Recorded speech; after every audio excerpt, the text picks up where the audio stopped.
the CEO who bet her company on the Janitor. Veronica Hale stood in the center of her aerospace hangar, watching $28 million of her career circle the drain. The Phoenix MH7 prototype, her last shot at keeping her board seat, sat grounded while engineers argued and phones recorded everything. She was seconds from becoming a viral disaster. Then her eyes landed on the old man pushing a mop bucket, invisible as furniture, and desperation made her vicious. "You!" she shouted. "Think you can fly it? Do it and I'll marry you." The hangar erupted in laughter, until the janitor said, "Put it in writing. Before we begin, if you love stories about hidden strength, second chances, and the people the world refuses to see, stay until the end. Hit that like button and drop a comment with your city so I can see how far this story travels." Now let's dive in. The morning Veronica Hale's world began to crumble started like every other power play she'd ever won, with her heels clicking against polished concrete and everyone scrambling to get out of her way. She strode through the main entrance of Hale Aerospace Systems at 6:47 a.m., 17 minutes earlier than her usual arrival, because the preliminary test flight reports had hit her inbox at 4:30 and she hadn't slept since. Her assistant, Marcus, practically jogged to keep pace, his tablet glowing with the damage assessment she already had memorized. "The hydraulics are still showing instability," Marcus said, his voice tight. "Chen wants to ground the Phoenix indefinitely. Peterson's calling for a complete redesign of the fly-by-wire system, and the board meeting is in 9 days," Veronica finished. She didn't slow down. "Where's Reynolds?" "Test Bay 3. He's been there since midnight." "Of course he has." Veronica's jaw tightened. Derek Reynolds, her chief engineer, was brilliant and thorough and entirely too honest for his own good. If he'd been there all night, it meant he'd found something worse than hydraulics. The facility sprawled across 42 acres of California industrial parkland, but Veronica knew every inch of it. She'd built this company from a garage operation to a legitimate competitor for military contracts, and the Phoenix MH7 was supposed to be her masterpiece. A next-generation attack helicopter that could outmaneuver anything in the sky. Light, fast, lethal, and loaded with innovations that would revolutionize combat aviation. Except it wouldn't fly right. And in 9 days, the board of directors, half of whom wanted her replaced with someone more stable, which was code for male, would vote on whether to kill the project entirely, which meant killing her tenure as CEO, which meant everything she'd sacrificed, every midnight hour and missed wedding and burned friendship would amount to exactly nothing. The test bay doors were open when she arrived. Inside, the Phoenix MH7 sat like a predatory bird, all sleek angles and matte black composite plating. It should have been beautiful. Instead, it looked like an expensive mistake. Derek Reynolds stood beneath the main rotor assembly, his gray hair standing up in stressed peaks, his eyes red-rimmed behind wire-frame glasses. When he saw Veronica approaching, he didn't bother with pleasantries. "The control system is compensating incorrectly," he said. "Every time the pilot inputs a command, there's a fractional delay before the aircraft responds. 0.3 seconds. It's not much, but in combat conditions, it's fatal," Veronica finished. "Can you fix it?" Derek's silence was answer enough. "How long?" she pressed. 6 months? Maybe 8? We'd need to rework the entire interface architecture, recalibrate the fiber optic responses, run new simulations. We don't have 6 months. We don't have 6 weeks. Then we don't have a solution. Derek met her eyes. "Veronica, this aircraft isn't ready. If you push it to demonstration before we solve this, someone's going to get hurt. Or killed. If I don't push it to demonstration, the board kills the program and 300 people lose their jobs." Veronica's voice was sharp enough to cut. "Including you. I'd rather be unemployed than responsible for a pilot's death." It was the right answer, the moral answer. And Veronica hated him for it because she didn't have the luxury of being right. She had to be effective. "Keep working," she said. "Find me something." She turned and walked away before Derek could argue further. Marcus trailed behind her, tablet still glowing with bad news. "The Wall Street Journal is running a piece tomorrow," he said quietly. "About the delays, they're calling the Phoenix Hale's folly." "Creative," Veronica said flatly. "Reuters picked it up. So did Defense News. Let them write what they want. When we fly this thing, they'll be writing retractions." "If we fly it." Veronica stopped walking, turned, looked at Marcus with the full weight of 15 years of command decisions behind her eyes. "We will fly it this week, and it will be perfect." Marcus swallowed. "Yes, ma'am." But as Veronica continued through the facility, past engineers who avoided eye contact and technicians who suddenly found their workstations fascinating, she felt the truth settling into her bones like cold water. She was losing control. Not just of the project, of everything. The board, the press, the narrative. She'd spent her entire career building a reputation for being unshakable, and now she could feel it all slipping through her fingers like sand. By 10:30 a.m., the situation had deteriorated further. Chen, her lead test pilot, refused to fly the Phoenix until the control lag was resolved. 2 other pilots backed him up. The engineering team was deadlocked on solutions, and her phone wouldn't stop ringing with reporters, investors, and board members who all wanted to know the same thing.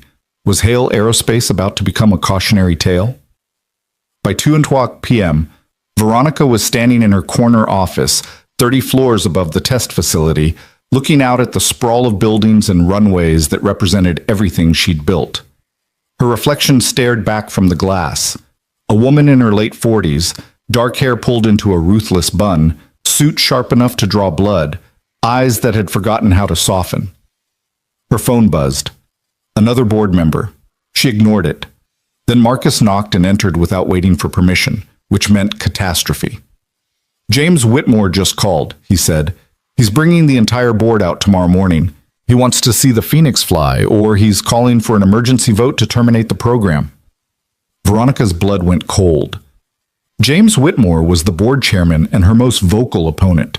He'd been trying to force her out since she'd rejected his son for a senior engineering position 3 years ago. This was his move, his checkmate. "He can't do that," she said. "He absolutely can. You know the contract terms. If the Phoenix doesn't demonstrate viability by the deadline, the board has the authority to shut it down and remove executive leadership. We need more time." "We don't have it." Marcus hesitated. "Veronica, maybe we should consider, but—" "Don't." Her voice was ice. "Don't say we should quit. I was going to say maybe we should be strategic, acknowledge the delays, propose a revised timeline, show humility. Humility doesn't win defense contracts. Performance does. But if we can't perform, then I'll find someone who can." Veronica grabbed her phone in her jacket. "Get me a list of every pilot within 100 miles who has combat helicopter experience and a death wish. Someone crazy enough to fly an unstable aircraft in front of cameras and confident enough to make it look easy." Marcus stared at her. "You're serious? Do I look like I'm joking?" "Veronica, even if you found someone willing, the liability alone is my problem. Make the calls." She left him standing there and headed back down to the facility, driven by something beyond logic now. Desperation, maybe, or pride, or the simple refusal to let James Whitmore win. The hangar floor was chaos when she arrived. Tomorrow's demonstration had been announced internally, and everyone was scrambling to prepare, cleaning the aircraft, setting up observation platforms, arranging camera positions for the press coverage Veronica had already scheduled despite having no one to fly the damn thing. She walked through it all like a general surveying a battlefield, projecting confidence she didn't feel, answering questions with authority she barely maintained. And that's when she saw him. The janitor. He was older, late 60s, maybe 70, with steel gray hair and the kind of weathered face that spoke of decades lived outdoors. He wore the standard maintenance uniform, faded blue with a name patch that said Grant, and he was pushing a mop bucket across the hangar floor with the slow, methodical movements of someone who'd long ago become invisible to everyone around him. Veronica had seen him before, of course. He'd been part of the maintenance crew for years, but she'd never actually looked at him. Why would she? He was furniture. Background. The kind of person who existed to keep spaces clean and then disappear. But now, watching him navigate around engineers and equipment with patient efficiency, something in Veronica's exhausted, desperate brain sparked. An idea. Terrible.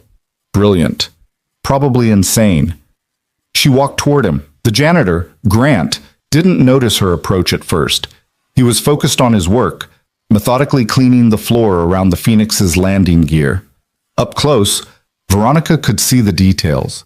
Calloused hands, permanent grease stains under his fingernails, shoulders that had been strong once and still carried themselves with surprising straightness. "You," she said. He looked up, startled, met her eyes for just a second before looking away, deferential. "Ma'am? You work here every day?" "Yes, ma'am, 8 years now." "So you've seen the Phoenix, watched it being built?" "I suppose I have." His voice was careful, neutral, the voice of someone who'd learned long ago not to offer opinions. "Do you know what it is?" "Attack helicopter, ma'am. Next generation. Supposed to be faster than anything else in its class." He paused. "If it flies right." The last part was said so quietly, Veronica almost missed it. She studied him more carefully. There was something in his eyes, just a flicker, that suggested more than he was saying. And then, because she was desperate and furious and completely out of options, Veronica made a decision that would change both their lives forever. She raised her voice, loud enough for everyone in the hangar to hear. "You think you could fly it?" The hangar didn't go silent all at once. It was more gradual, conversations trailing off, people turning, the slow realization that something strange was happening. Grant looked at her like she'd spoken a foreign language. "Ma'am? I asked if you think you could fly the Phoenix." Veronica pitched her voice even louder now, aware of phones being pulled out, of cameras starting to record. "Let them. Let everyone see. You've watched it enough. Surely you've picked up the basics." Someone laughed, then someone else. Within seconds, the entire hangar was rippling with amusement. The CEO losing her mind, mocking the janitor. It would be all over social media in an hour. Perfect. Grant's face had gone carefully blank. "I wouldn't presume to—" "No, seriously." Veronica stepped closer, playing to the crowd now. "You must have opinions. You see everything, right? You're here when we're not. Maybe you know something we don't." More laughter. Derek Reynolds was watching from across the hangar, his expression horrified. Marcus had appeared at the entrance, phone pressed to his ear, clearly trying to figure out how to stop this. "Tell you what," Veronica said, her voice dripping with false cheer. "Fly the Phoenix for me, successfully, and I'll marry you." The hangar exploded with laughter. People were genuinely howling now. Someone whistled. Someone else shouted, "Better get a prenup, Cal." Veronica smiled, vicious and bright, riding the humiliation she was dealing out. It felt good. Felt powerful. Taking all her fear and frustration and aiming it at someone who couldn't fight back. And then Grant looked directly at her. Really looked. Not deferential anymore. Not invisible. "Is that a real offer?" he asked quietly. The laughter continued around them, but something in his tone made Veronica hesitate. Made her actually see him for the first time. Not as furniture or background, but as a person with thoughts behind those weathered eyes. "Sure," she said, doubling down. "Why not? You crash it, you're fired, and I sue you for damages. You fly it successfully, I'll walk down the aisle. Seems fair." "Put it in writing." The laughter was dying now. People were starting to realize something unexpected was happening. "Excuse me?" Veronica said. "Put it in writing." Grant's voice was steady, calm. "Your offer, the terms, witnessed and signed. If you're serious about the marriage part, you're serious about the flying part. So let's make it official." Someone in the crowd said, "Oh shit." Veronica felt a flicker of unease. This wasn't going the way she'd planned. The janitor was supposed to stammer and back down, giving her a moment of cruel satisfaction. Instead, he was standing there looking at her with perfect composure, as if he was actually considering taking her up on the challenge. "You don't know how to fly a helicopter," she said. "Didn't say I did. I'm asking if your offer is serious." "Of course it's not serious, it's—" She gestured vaguely. "It's a joke." Sounded like a business proposition to me. Grant tilted his head slightly. "You need a pilot. You're desperate enough to mock the janitor in front of 100 witnesses. So either you're having a breakdown, which is unprofessional, or you're actually looking for someone crazy enough to fly an unstable aircraft. Which is it?" The hangar had gone completely silent now. Veronica felt heat rising in her face. He was backing her into a corner with nothing but simple questions, making her look foolish. In front of everyone. "Fine," she snapped. "You want it in writing? Marcus!" Her assistant approached like a man walking to his own execution. Please don't do this. Draw up a contract. Simple terms. Mr. Grant here flies the Phoenix tomorrow morning in front of the board and press. Successfully completes a demonstration flight showing full maneuverability and control. If he succeeds, I marry him. If he crashes or refuses, he's terminated and liable for damages. Witnessed and binding. Veronica. Now, Marcus. Marcus looked at Grant. Sir, you don't have to agree to this. This is clearly... I'll do it, Grant said. Everyone stared at him. You'll do what? Veronica demanded. I'll fly your helicopter, tomorrow morning, in front of whoever you want. He paused. But I have conditions. You have conditions? Yes, ma'am. Grant's voice remained perfectly even. First, I want my terms added to the contract. Second, I want it understood that when I succeed, not if when, you honor your commitments publicly. Third, I want to guarantee that the maintenance staff gets a 10% raise across the board, effective immediately, as part of the deal. Someone gasped. You're out of your mind, Veronica said. Maybe. Or maybe I know exactly what I'm doing. Grant looked around the hangar at all the phones recording, all the faces watching. See, the thing about being invisible is people stop being careful what they say around you. They stop paying attention. You become furniture, and furniture hears everything. He turned back to Veronica. I've listened to your engineers for 8 years, watched every test, seen every failure. I know the Phoenix has a 0.3-second control lag because the fiber optic command system isn't synchronized with the hydraulic response modules. I know the redundant systems are actually causing interference instead of providing backup. And I know exactly how to compensate for it in flight. Derek Reynolds stepped forward. That's impossible. Unless you're an engineer? No, just someone who pays attention. Grant's eyes never left Veronica's. So here's the real question, Ms. Hale. Are you brave enough to let the janitor prove you've been overlooking your best asset? Or are you too proud to admit you might be wrong about who deserves respect in your own company? Veronica felt like the ground had shifted under her feet. This wasn't supposed to happen. This wasn't in the script. The janitor was supposed to be humiliated, not standing there making her look like a fool. But she couldn't back down now. Not with everyone watching, not with phones recording everything. Fine, she said. You want to play hero? Let's see you pull it off. Marcus, drop the contract. Mr. Grant flies tomorrow at 0800 hours. Full demonstration profile. Either he's a genius or he's a corpse. Either way, this gets resolved. Grant nodded. Fair enough. But I want one more thing. Of course you do. After I fly successfully, I want you to apologize, publicly, to me and every other maintenance worker in this facility, for treating us like we're invisible, like we don't matter. The hangar was so quiet, Veronica could hear the ventilation system humming. You're serious, she said. Yes, ma'am. That's the price. You get your demonstration flight and your board votes the way you want. I get recognition that people like me have value beyond pushing mops.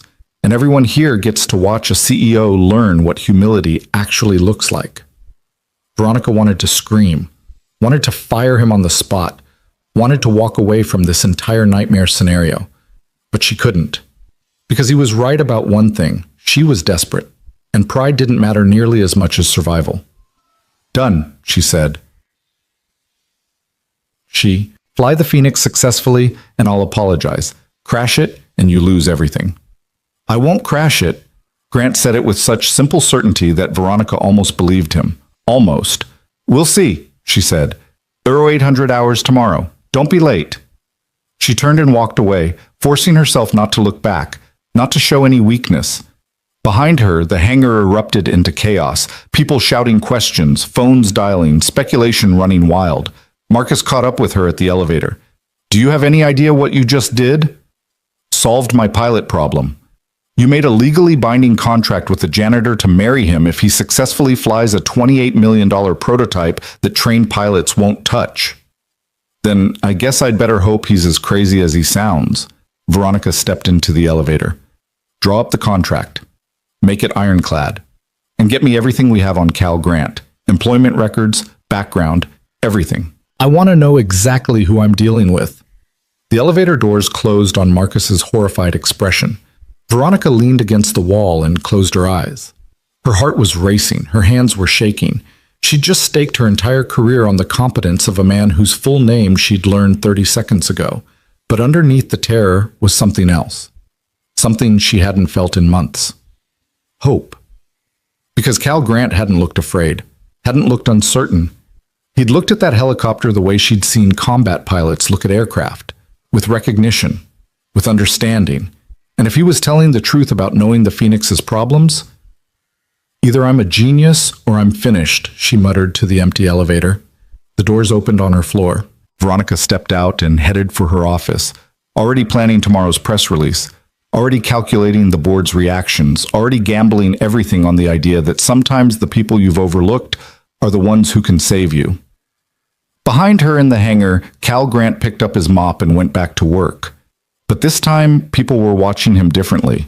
This time, he wasn't invisible, and by morning, the entire world would know his name. By 6 o'clock that evening, Cal Grant's name was trending on 3 different social media platforms. The video had gone viral within hours. CEO makes cruel bet with janitor, janitor accepts, internet loses its collective mind. News outlets picked it up. Aviation forums exploded with speculation.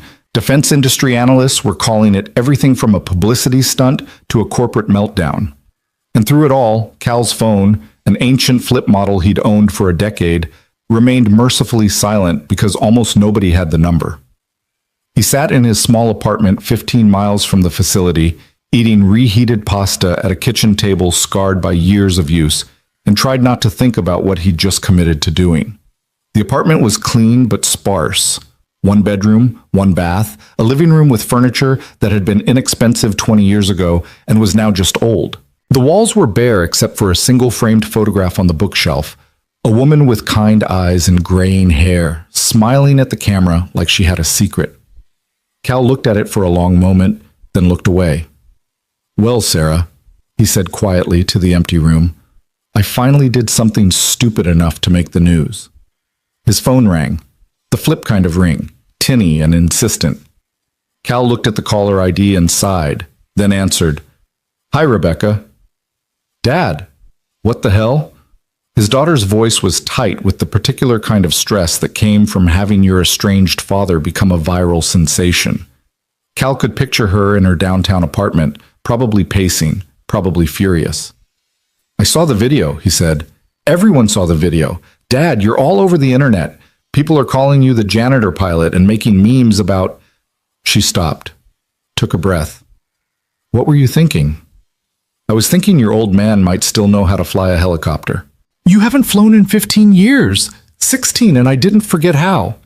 "That's not the point," Rebecca's voice rose. "The point is, you let some corporate shark humiliate you in front of cameras, and instead of walking away with dignity, you agreed to risk your life flying an experimental aircraft that trained pilots won't touch." "She didn't humiliate me, honey. She showed everyone exactly who she is. I just responded honestly. By accepting a marriage proposal from someone who was clearly mocking you." Cal smiled despite himself. "She's going to regret that part." "Dad, Rebecca." He kept his voice gentle. "I know you're worried. I know we haven't talked much since your mom died. I know you think I threw my life away. But tomorrow morning, I'm going to do something I should have done years ago. I'm going to stop being invisible." There was silence on the other end. Then, quietly, "Mom wouldn't want you doing something dangerous just to prove a point. Your mom would want me to stand up when I see people being treated like they don't matter. You know that's true." More silence. Cal could hear traffic in the background of Rebecca's call, could imagine her standing by her window, looking out at the city, struggling with all the complicated feelings that came from loving a parent you didn't quite understand anymore. "If you die tomorrow," she said finally, "I'm going to be so angry at you. If I die tomorrow, I won't be around to notice." "That's not funny." "Little bit funny." "Dad, I love you too, honey." Rebecca made a sound somewhere between a laugh and a sob. "Call me after, when you don't die." "Deal." She hung up. Cal set the phone down and looked at the photograph again. Sarah Grant had been a pediatric nurse, the kind of person who made scared children feel brave and worried parents feel capable. She'd married Cal when they were both 23 and impossibly optimistic about the future. She'd supported his military career through 3 deployments and a dozen relocations. She'd raised Rebecca mostly on her own, while Cal flew missions he still couldn't talk about. And when the cancer came, brutal and fast, she'd faced it with the same quiet courage she'd brought to everything else. The medical bills had been catastrophic, even with military benefits, even with insurance. The experimental treatments and specialist consultations had buried them in debt so deep Cal could barely see daylight. He'd sold the house, cashed out his retirement, borrowed against everything they owned. It hadn't been enough. Sarah died on a Tuesday morning in April, holding his hand, telling him she was proud of him, telling him to take care of their daughter, telling him it was okay to let go. Cal had been a colonel then, a decorated combat aviation instructor with 30 years of service and a reputation for being the best stick in the business. But standing in that hospital room watching his wife slip away, none of it had mattered. All his skills and training and experience couldn't save the only person who'd ever really mattered. After the funeral, he'd resigned his commission, walked away from the military with nothing but a modest pension and a mountain of medical debt the creditors wanted paid immediately. The offers for civilian contractor work had been lucrative, but they all required deployments months away from Rebecca, who was struggling with her grief and barely speaking to him. So Cal had taken the first local job he could find, maintenance technician at Hale Aerospace Systems. Minimum wage, night shifts, cleaning floors that people walked across without ever looking down. He'd been invisible ever since. But tomorrow, he thought, standing and carrying his empty plate to the sink, tomorrow everyone would see exactly what he could do. He washed the dish slowly, methodically, the way he did everything now. Then he went to the bedroom and pulled a worn duffel bag from the closet. Inside, wrapped in an old flight suit, was his helmet. Custom fitted, battered from years of use, with his call sign still visible on the side, Profit. Cal hadn't touched it in 16 years. He ran his fingers over the scratched surface, remembering missions over mountains and deserts, remembering the weight of responsibility and the clarity of purpose, remembering who he used to be before grief and debt had ground him down into someone who cleaned floors and stayed quiet. Tomorrow, he thought, tomorrow we remember. He set the helmet on the nightstand and lay down without bothering to undress. Sleep would come, or it wouldn't. Either way, dawn was only hours away.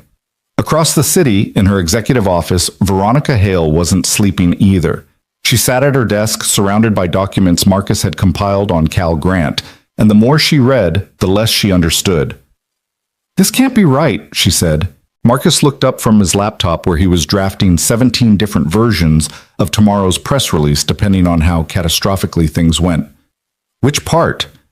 "Any of it. All of it." Veronica gestured at the personnel file. "According to this, Cal Grant has worked here for 8 years as maintenance staff.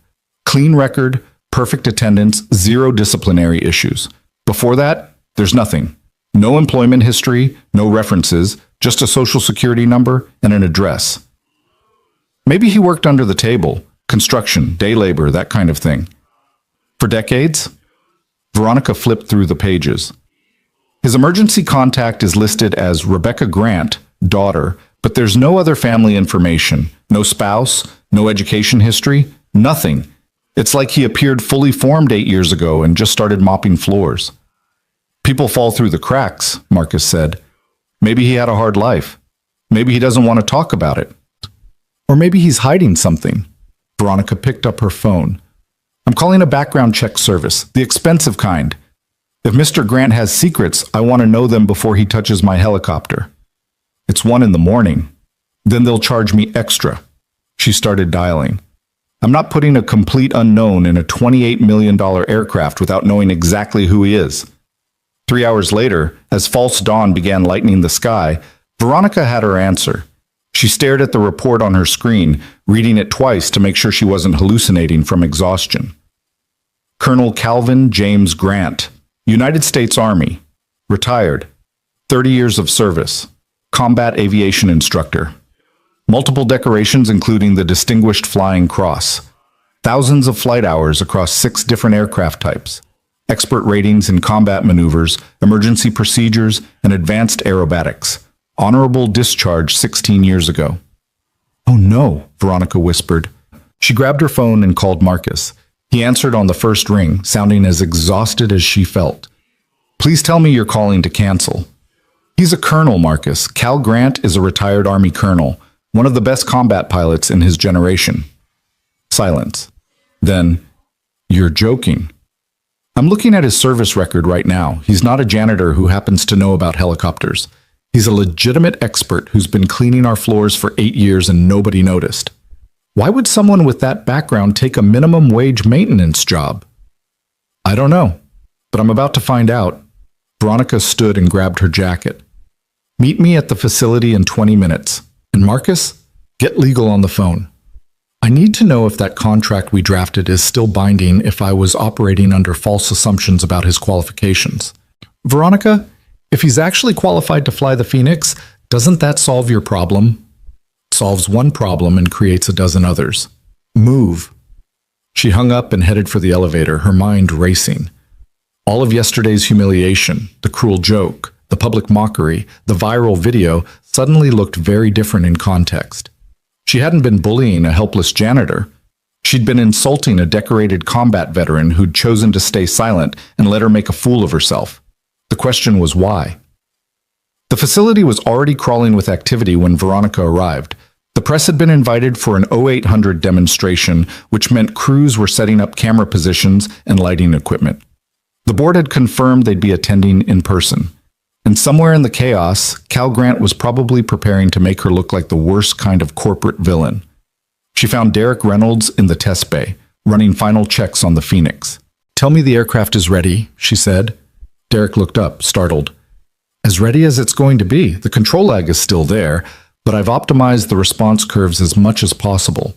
If your pilot knows what he's doing... He stopped. Wait, you found out, didn't you? Found out what? About Cal. Derek's expression was carefully neutral. About his background. Veronica went very still.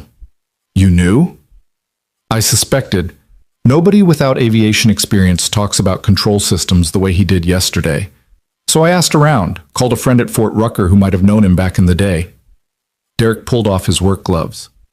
Cal Grant was a legend, Veronica, the kind of pilot other pilots tell stories about. If he says he can fly the Phoenix, I believe him. Why didn't you tell me? Would you have listened, or would you have thought I was making excuses for letting a janitor near the aircraft? Derek met her eyes. You needed to figure this out yourself. Maybe learn something in the process. Learn what exactly? That the people you don't see are still people. That respect isn't about job titles. That sometimes the person with the most valuable perspective is the one you've been ignoring. He paused. Should I keep going, or are you getting the point? Veronica wanted to snap at him, wanted to defend herself, but she couldn't because he was right. She'd spent 8 years walking past Cal Grant without ever really seeing him, without wondering who he was or what he knew or why someone with his bearing and intelligence was pushing a mop instead of flying. Where is he? She asked quietly. Break room. Been here since 0500. Reviewing technical specs and drinking coffee. Veronica found him exactly where Derek said he'd be, sitting at a corner table with a spread of documents and a cup of black coffee, looking like a general planning a campaign. He was wearing the same maintenance uniform, but somehow it looked different now. Or maybe she was just seeing him differently. He glanced up when she entered. Ms. Hale. Colonel Grant. His expression didn't change. So you know. Why didn't you tell me? You didn't ask. He took a sip of coffee. Besides, would it have changed anything? You weren't looking for expertise yesterday. You were looking for a target, someone to humiliate so you could feel powerful for 5 minutes. The words should have made her angry. Instead, they just felt true. Veronica pulled out a chair and sat down. I owe you an apology. Save it for after the flight. That was the deal. The deal was made under false pretenses. You let me think you were just a janitor with a death wish. I am a janitor. Have been for 8 years. The fact that I used to be something else doesn't change what I am now. Cal met her eyes. And you're the one who made assumptions, Ms. Hale. I never lied. I just didn't volunteer information you never bothered to ask for. You could have told me you were qualified to fly. And missed the chance to watch you realize that you've been overlooking competent people because they don't fit your expectations? Cal's smile was slight but sharp. This has been educational for both of us. Veronica felt heat rising in her face. You set me up. No, you set yourself up. I just agreed to the terms you offered. He gestured at the technical documents. Now, are we going to keep arguing about pride, or are we going to talk about how to fly this helicopter without killing me? Despite everything, Veronica almost laughed. You're serious. You're actually going to do it. I gave my word, and unlike some people, I keep my promises. Cal pushed one of the documents toward her. The Phoenix has good bones.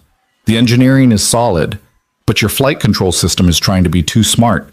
It's compensating for inputs that don't need compensation and creating lag in the process. In combat, that gets people killed. Can you work around it? I can, but it'll take some aggressive maneuvering to demonstrate capability without triggering the lag issues. Your board is expecting smooth demonstration flying. They're going to get combat-level aerobatics instead. Will that be safe? Cal looked at her steadily. Define safe. Will you survive? Probably, but I can't guarantee I won't scare everyone watching. He leaned back. The question is whether you're willing to let me fly the way the aircraft needs to be flown, or if you want me to baby it and hope the problems don't show.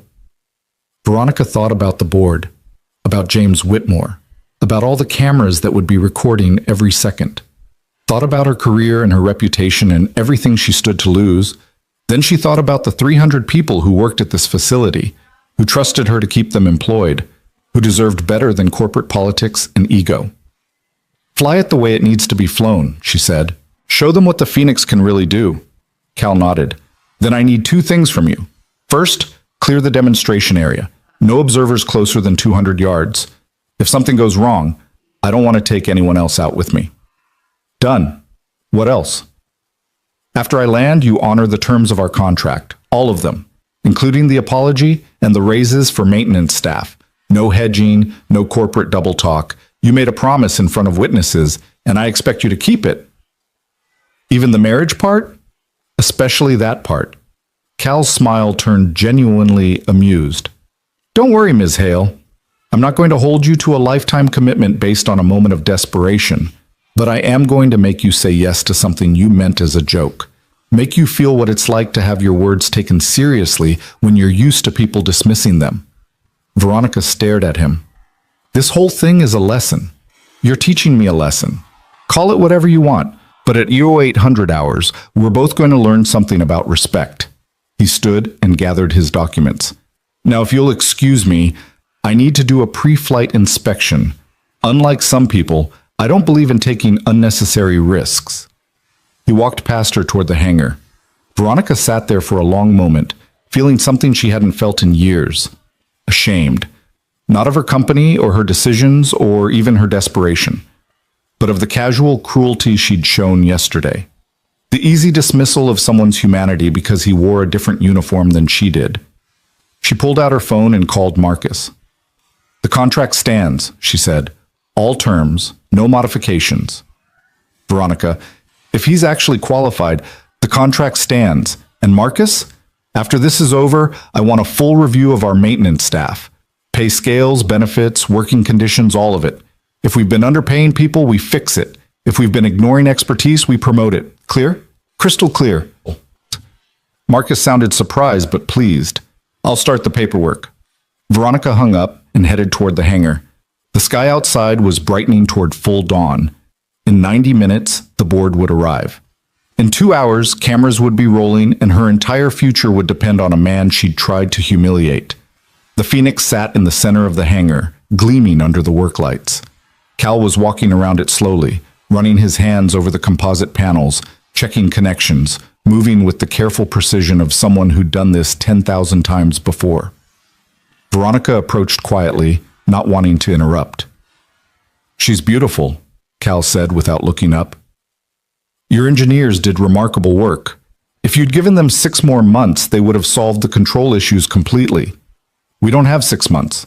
I know. That's why I'm here. He finished his inspection and straightened. I meant what I said about the marriage proposal, you know. I'm not going to hold you to it, but I'm going to make you say the words. Make you stand in front of everyone and admit you were wrong about me. About all of us. I understand. Do you?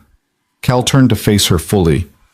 Because I've spent 8 years watching you walk past people like we're furniture, watching you treat skilled workers like they're disposable. And yesterday, when you needed help, your first instinct was to mock someone instead of asking respectfully. That's not leadership, Ms. Hale. That's fear dressed up as power. The words hit harder than any insult could have. You're right, Veronica said quietly. Cal blinked. What? You're right. About all of it. I've been so focused on fighting for respect from the board that I forgot to show respect to the people working for me. I treated you terribly yesterday. I treated everyone terribly. And I'm sorry. It was possibly the first truly sincere apology she'd given in years. Cal studied her face for a long moment, then nodded slowly. Apology noted, but you still have to say it publicly. That was the deal. I will, after you fly. Oh, I'll fly. Cal's expression shifted into something Veronica recognized, the look of a professional about to do what they were born to do. And when I do, your board is going to remember why the Phoenix program is worth saving, because I'm not flying to prove I can. I'm flying to prove she can. He walked toward the ready room to change into flight gear, leaving Veronica standing alone beside the helicopter. Around her, the facility continued its frantic preparations. But for just a moment, Veronica let herself imagine what Cal must have felt yesterday, standing in this same space, invisible and dismissed, watching people like her make decisions without ever considering that he might have something valuable to contribute. It must have been maddening and lonely and completely, devastatingly unfair. She reached out and touched the Phoenix's landing gear, feeling the cool metal under her palm. Don't let him down, she whispered to the machine. Please don't let him down. Because if Cal crashed, if something went wrong, she wouldn't just lose her company. She'd lose the chance to prove she could be better than the person she'd been yesterday. And that, Veronica realized, mattered more than she'd expected. The board arrived at 0745, exactly on schedule. James Whitmore led them through the facility like he owned it, which he was clearly hoping to do after today. He was in his 60s, silver-haired and sharp-eyed, with the kind of confidence that came from never being told no. Ms. Hale, he said, his tone dripping with false courtesy. I understand we're in for quite a show this morning. The Phoenix will speak for itself, Veronica replied evenly. And your pilot? Whitmore's smile was cruel. I understand he's somewhat unconventional. Colonel Cal Grant is eminently qualified. Colonel? Whitmore's eyebrows rose. The video showed a janitor. The video showed a man doing honest work. His previous career doesn't diminish his current one. Or are you suggesting that military service is somehow less valuable than corporate position? Whitmore's expression hardened. I'm suggesting that desperation makes people do foolish things, and flying an experimental aircraft to save your job seems particularly foolish.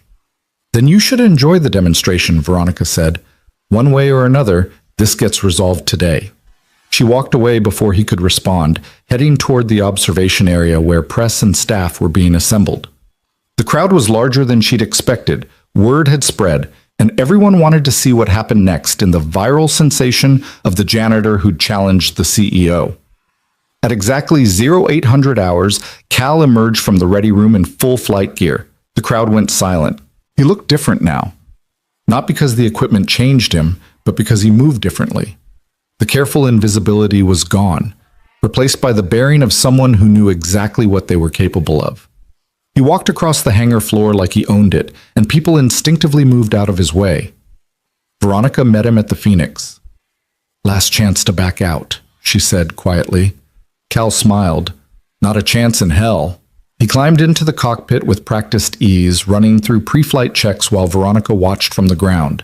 His hands moved over the controls with absolute certainty. Someone who'd done this so many times it was muscle memory. Derek Reynolds appeared at her elbow. He knows what he's doing. I hope so, Veronica said, because if this goes wrong, it won't. The Phoenix's engine spooled up with a high whine that made everyone take an instinctive step back. The rotors began to turn, slowly at first, then faster, creating a downdraft that scattered loose papers and made people shield their eyes. Cal's voice came over the radio, calm and professional. Tower, This is Phoenix 1 requesting clearance for demonstration flight. Local area, duration approximately 15 minutes. Phoenix 1, you are cleared for takeoff, the tower controller responded. Good luck, sir. Won't need it, Cal said. But I appreciate the sentiment.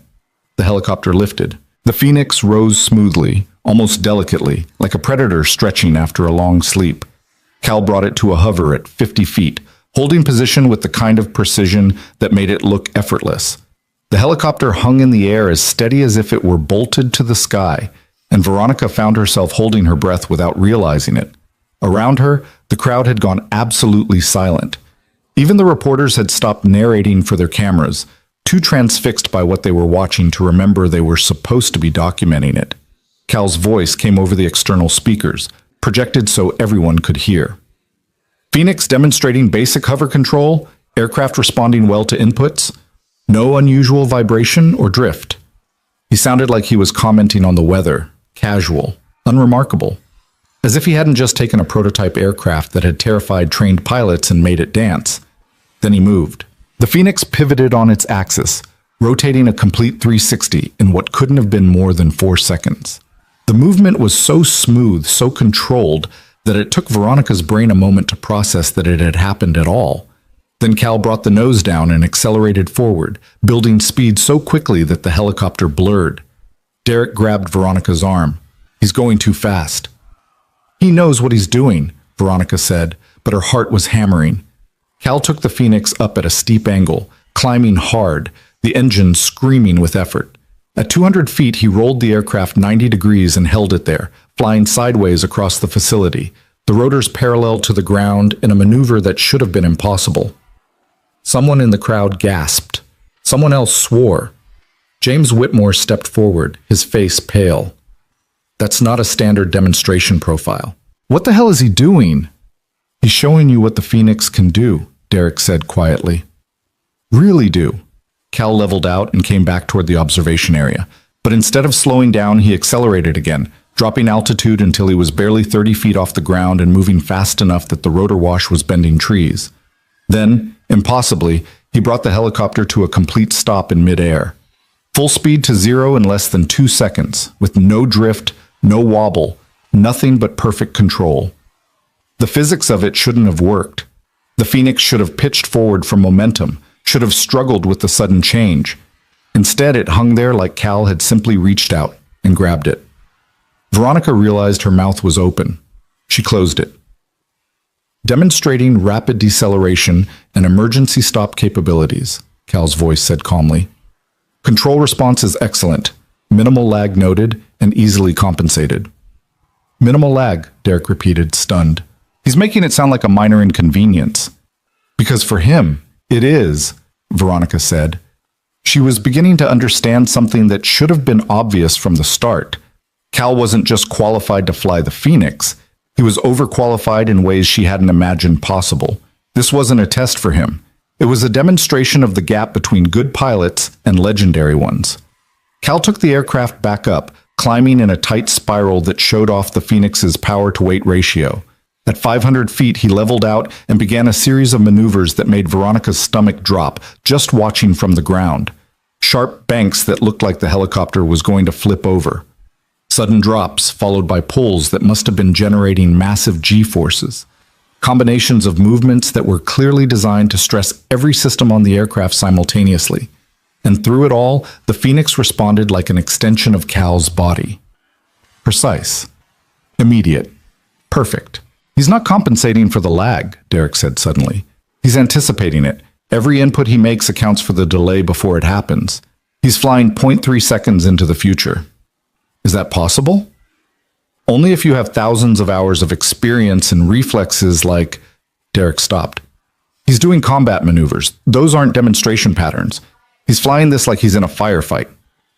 Veronica watched as Cal brought the Phoenix into a tight spiral descent, the kind of maneuver designed to avoid ground fire while maintaining situational awareness. He was showing the board more than just that the aircraft worked. He was showing them exactly what it was capable of in the hands of someone who knew how to use it as a weapon. It was terrifying and beautiful and absolutely devastating to watch. James Whitmore had gone very quiet beside her, His earlier smug confidence had evaporated, replaced by something that looked uncomfortably like fear, not of the aircraft, of what it meant that they'd been wrong. "How long has that man been working here?" Whitmore asked quietly. 8 years, Veronica said, as maintenance staff. "And nobody knew?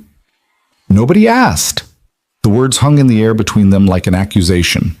Cal brought the Phoenix down from altitude in a controlled dive that ended in another perfect hover, this time at eye level with the observation area.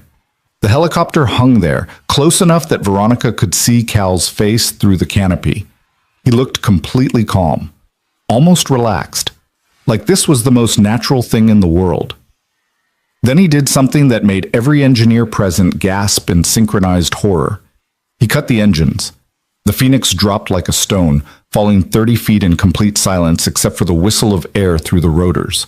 It should have crashed, should have hit the ground hard enough to shatter the landing gear and probably explode. Instead, at the last possible second, Cal reignited the engines and used the rotor's momentum to cushion the landing. The helicopter touched down so gently that Veronica barely heard it make contact with the tarmac. Total silence followed. Nobody moved. Nobody breathed. Then Derek started clapping. It broke the spell. Suddenly everyone was applauding, the sound building like a wave until it was nearly deafening. Reporters were shouting questions, cameras were flashing, and engineers were staring at the Phoenix like it had just performed a miracle. The canopy opened. Cal climbed out, pulling off his helmet, and for the first time since this whole mess had started, he smiled. Not the careful, invisible smile of someone trying not to be noticed. The genuine smile of someone who just remembered who they used to be. Veronica walked across the tarmac to meet him, very aware of every camera pointed in their direction. The contract terms were clear, specific, and utterly binding. She stopped in front of Cal and the crowd quieted again, everyone wanting to hear what happened next. "Colonel Grant," she said, her voice carrying across the sudden silence, "you've successfully completed the demonstration flight." "Yes, ma'am," Cal said. "The Phoenix performed admirably. You have an exceptional aircraft. The control lag is manageable with proper piloting technique, but I'd still recommend your engineers address the synchronization issues before production." "Noted." Veronica took a breath. This was it. The moment that would define whether she was capable of growth or just another executive too proud to admit mistakes. "According to our contract, I now owe you 3 things. A public apology, a commitment to raise maintenance staff salaries by 10%, and," she paused, "a marriage proposal." The crowd erupted in nervous laughter. Someone whistled, but Cal just stood there waiting, his expression neutral. Veronica got down on one knee. The laughter stopped immediately. "I apologize," she said clearly, "to you and to every member of our maintenance staff. I've treated you as invisible. I've dismissed your value and ignored your expertise. I've let titles and positions blind me to the humanity and competence of the people who keep this company running. That was wrong. It was cruel. And it stops today." Cal nodded slowly. "Apology accepted." "And the proposal?" Someone from the crowd called out. Veronica looked up at Cal, saw the quiet challenge in his eyes, and understood what he was really asking for. Not marriage, not a relationship, just public acknowledgement that words had consequences, that promises made mockingly still counted, that power came with responsibility. "Cal Grant," she said, "will you marry me?" The question hung in the air like a blade. Cal let it sit there for a long moment. Let everyone feel the weight of it. Let Veronica understand fully what she'd done yesterday when she'd thrown that offer out as a joke. Then he smiled slightly. "No, ma'am, I won't." Veronica blinked. "You won't?" "I won't, because I don't want a marriage based on a dare or a contract or corporate humiliation." Cal extended his hand to help her up. "But I will accept your apology, and I will hold you to the other terms. The raises, the respect, the changes you promised." Veronica took his hand and stood, relief and embarrassment warring on her face. "Then we have a deal." "We do." Cal turned to address the crowd, his voice carrying with the authority of someone used to commanding attention. "I want everyone here to understand something. I don't need Ms. Hale's money or position or status. I don't need recognition or fame or viral videos. What I need, what we all need, is for the people in power to remember that everyone in this facility matters. Not because of what we can do for them, but because we're human beings deserving of basic respect. He looked back at Veronica. That's the lesson. That's what all of this was about. Not proving I could fly, proving that you could learn. James Whitmore pushed through the crowd, his face red with poorly suppressed anger. This is all very touching, but we still have business to discuss. The Phoenix may have flown today, but that doesn't change the fundamental questions about production viability, cost overruns, and— Mr. Whitmore, Cal interrupted calmly. May I ask what you saw during that demonstration? I saw a skilled pilot performing admirably with a flawed aircraft. You saw a prototype exceeding military specifications for maneuverability, power delivery, and control response. You saw an aircraft that could be deployed tomorrow and outperform everything currently in service. Cal's voice hardened slightly. And you saw a company that almost threw all of that away because the CEO was too proud to listen to the people who actually understood what they'd built. I'm sorry, who are you to lecture this board about? Colonel Calvin Grant, retired, 30 years of service, chief aviation instructor at Fort Rucker for 7 years. I've evaluated more helicopter designs than you've seen board meetings, Mr. Whitmore. And I'm telling you that the Phoenix is viable, marketable, and exactly what this company needs to secure its future. He paused. The question is whether you're smart enough to recognize that or too committed to your grudges to see opportunity. Whitmore's face went from red to purple. You can't speak to me like that. I just did. Because unlike Ms. Hale here, I don't need your approval or your position. I can walk away from this facility and never think about it again. Cal's expression didn't change. But she can't. And 300 workers can't. So maybe instead of playing politics, you should focus on doing what's actually best for the company. The board members were watching this exchange with expressions ranging from shock to fascination. Nobody talked to James Whitmore like this. Nobody dared.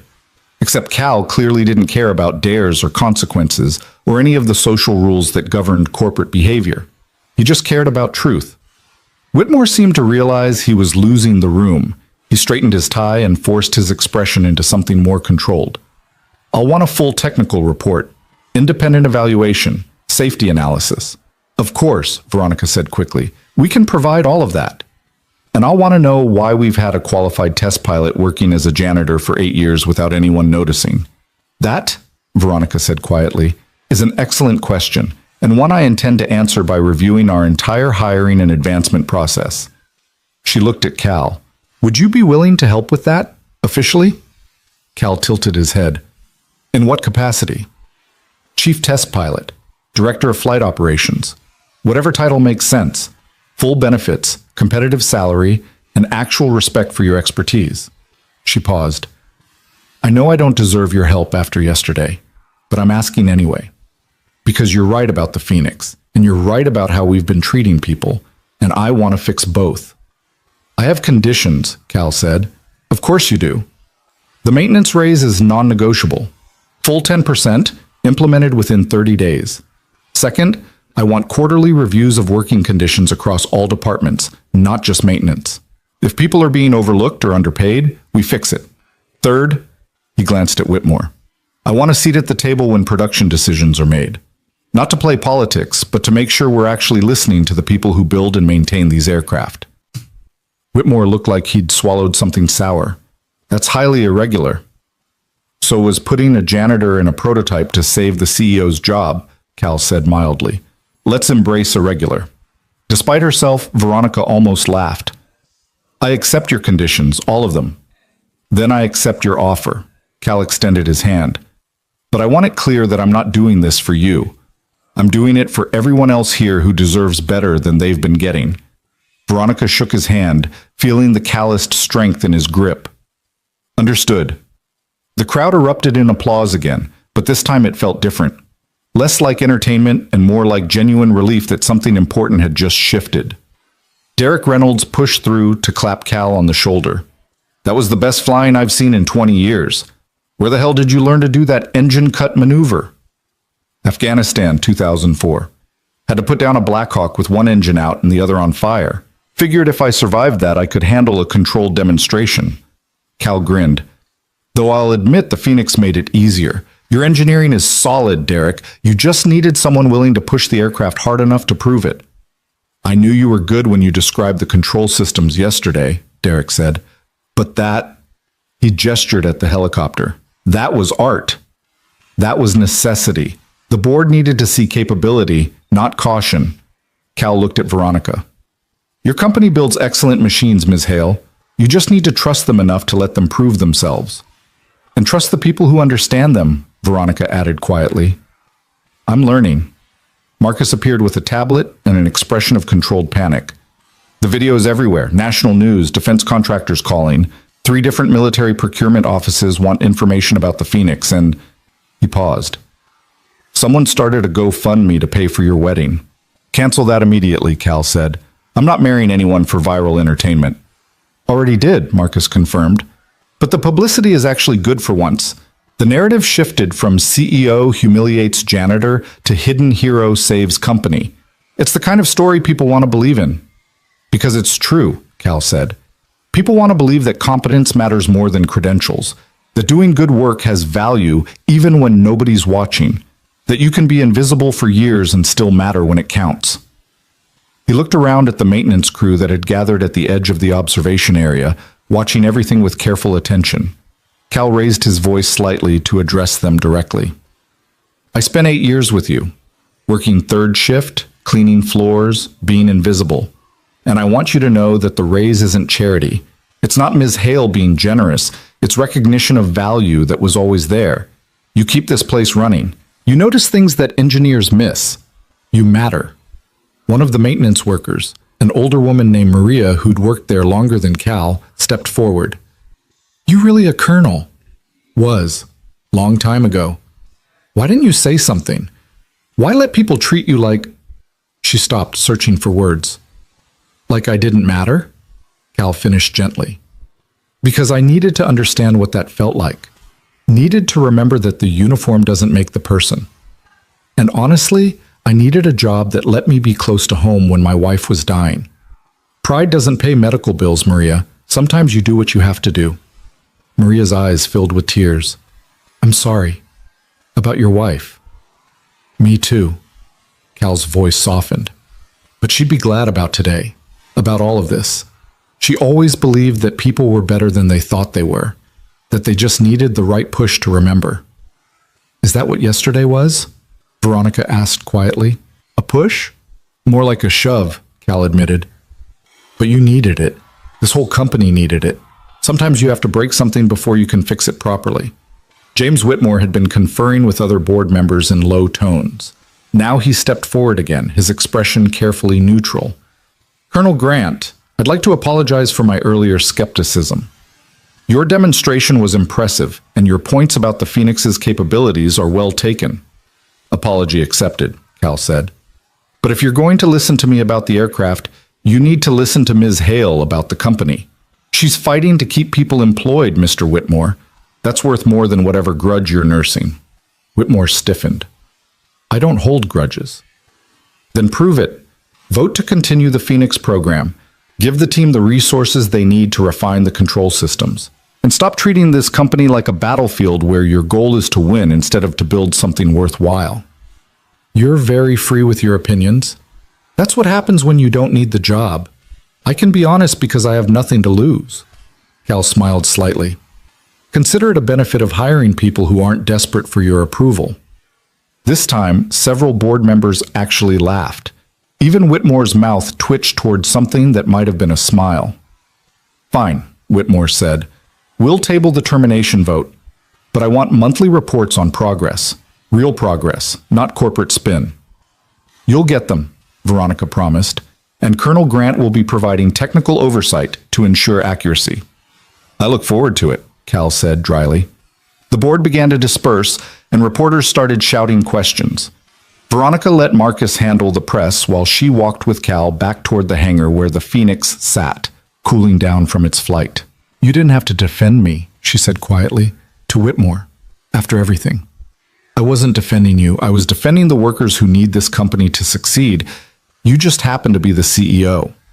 Cal ran his hand along the Phoenix's fuselage. But I meant what I said earlier. You can learn. That's more than a lot of people in your position would be willing to do. I have a lot to learn, Veronica admitted. I don't even know most of the maintenance staff's names. Start there. Learn names. Ask questions. Show up when things are broken instead of just when they're successful. Cal looked at her directly. People don't need grand gestures, Ms. Hale. They need consistency. They need to know you'll remember they exist next week and next month, not just when there's a crisis. I can do that. Can you? Cal's tone wasn't unkind, just honest. Because the hard part isn't changing for a day or a week. It's changing permanently. It's remembering that respect is a practice, not a policy.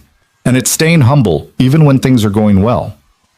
Veronica thought about her corner office and her executive schedule and all the ways she'd insulated herself from the actual work of the company. Thought about how easy it had been to become disconnected. How natural it had felt to start seeing people as functions instead of humans. I'll need help, she said. Accountability. Someone willing to call me out when I backslide. That, Cal said, is what Derek is for. And Marcus. And now me, apparently. He smiled. Welcome to having actual colleagues instead of subordinates. It's uncomfortable but useful. Colonel Grant, Cal, we're colleagues now. Use my name. Cal. Veronica tried it out. Thank you for the flight, for the lesson, for not letting me stay the person I was yesterday. You're welcome, but thank me by actually changing, by making this company somewhere people want to work instead of somewhere they have to work. That's the real demonstration, not the helicopter, the culture. A car pulled up to the edge of the observation area, and a young woman got out, moving quickly toward them. She was in her early 30s, well-dressed, with Cal's eyes and his way of holding herself. Rebecca, Cal said, surprised. What are you doing here? What do you think? She reached them and immediately hugged him, hard. You went viral, Dad. Everyone I know sent me the video. I had to see for myself that you were okay. I'm fine. Better than fine. Rebecca pulled back and looked at him carefully. You look different. You look like I used to? Yeah. She smiled, tears threatening. Mom would have been proud. Your mom would have thought I was showing off, Cal said gently. But she would have approved of the message. Rebecca turned to Veronica. You're the CEO. I am, Veronica Hale. She extended her hand. Your father is remarkable. I know. Rebecca shook her hand firmly. I'm sorry you had to humiliate him to figure it out. The words stung, but Veronica didn't flinch from them. So am I. He's too nice to say this, but I will. He spent 16 years being invisible because of medical debt, because insurance didn't cover everything and specialists cost money and dying with dignity is expensive. Rebecca's voice was tight but controlled. He went from being a colonel to pushing a mop because life broke him, and you walked past him every day without noticing. Rebecca, Cal started. No, Dad. She needs to hear this. Rebecca looked at Veronica directly. People don't become janitors because they lack ambition. They become janitors because life happens, because circumstances change, because sometimes survival means taking whatever work you can get. And they deserve respect regardless. They deserve to be seen. You're absolutely right, Veronica said quietly. And I'm sorry, to both of you. Rebecca studied her for a long moment, then nodded slightly. Okay, then prove it. Make this place better. Actually better, not just PR better. I will. Good. Rebecca turned back to her father. Now, can we talk about you flying an experimental helicopter without telling me first? I texted you before takeoff. A text that said, flying today, love you, is not adequate warning. What would have been adequate? Literally anything with more detail. But Rebecca was smiling now, the fear and anger draining into relief. You scared me. I know. I'm sorry. Cal put his arm around her shoulders. Come on, let me buy you coffee and tell you about the Phoenix's control systems. Dad, I don't understand helicopter engineering. Then I'll explain it simply. I'm a teacher, remember? Or I was. You still are, Veronica said. You taught me more in 2 days than I've learned in 2 years. Cal looked back at her, his expression thoughtful. Then make sure the lesson sticks. That's all I ask. He walked away with his daughter, leaving Veronica standing beside the Phoenix in the morning sun. Around her, the facility was returning to normal operations, but something fundamental had shifted. She could feel it in the way maintenance workers were walking with their heads higher, in the way engineers were talking to each other with new energy, in the way even Marcus looked less exhausted and more hopeful. One flight hadn't fixed everything, but it had cracked something open, had shown everyone what was possible when people were seen and valued and trusted to do what they did best. Veronica pulled out her phone and made a note to herself. Learn everyone's names. Start with maintenance. Ask about their lives, not just their work. It was a small thing, a tiny step, but it was a beginning. The first thing Veronica did after Cal left with his daughter was walk into the maintenance break room and ask for their shift schedule. The supervisor, a man named Tom Chen, who'd worked there for 12 years, stared at her like she'd grown a second head. "Ma'am?" "Your shift schedule," Veronica repeated. "When does your team work? What hours? Who's on what rotation?" Tom pulled a wrinkled paper from his clipboard, handling it like it might explode. "We run 3 shifts. Day crew is 6 a.m. to 2 p.m., swing is 2 to 10, and night is 10 p.m. to 6 a.m. Most of the floor cleaning happens on night shift when engineering isn't active." "And Cal worked nights?" "Almost always. Said he liked the quiet." Tom hesitated. "Ms. Hale, is there a problem?" "No problem. I'm just realizing I've never asked about your operations before." Veronica looked around the break room, really seeing it for the first time. The fluorescent lights were flickering. The microwave looked like it predated the company. The chairs were mismatched and worn. "When was this room last updated?" "Updated?" Tom looked confused. "Never, as far as I know." "Never." "Well, we got a new coffee maker about 5 years ago when the old one caught fire." Veronica felt something twist in her chest. She'd just approved a $50,000 espresso system for the executive floor last month. "That changes this week. New furniture, new appliances, better lighting. You eat your meals here. It should be comfortable." Tom's expression shifted from confused to cautious. "Is this because of what happened yesterday? Because we don't need charity, ma'am." "It's not charity. It's being a decent employer." Veronica met his eyes. "Tom, I've walked past you for years. I've never asked about your work, your life, whether you had what you needed to do your job well. That was wrong, and I'm going to fix it, but I need your help." "My help with what?" "Understanding what actually needs fixing. Not what I think needs fixing, what you and your team actually need." She pulled out her phone. "Can I get your number and the numbers for your shift leads?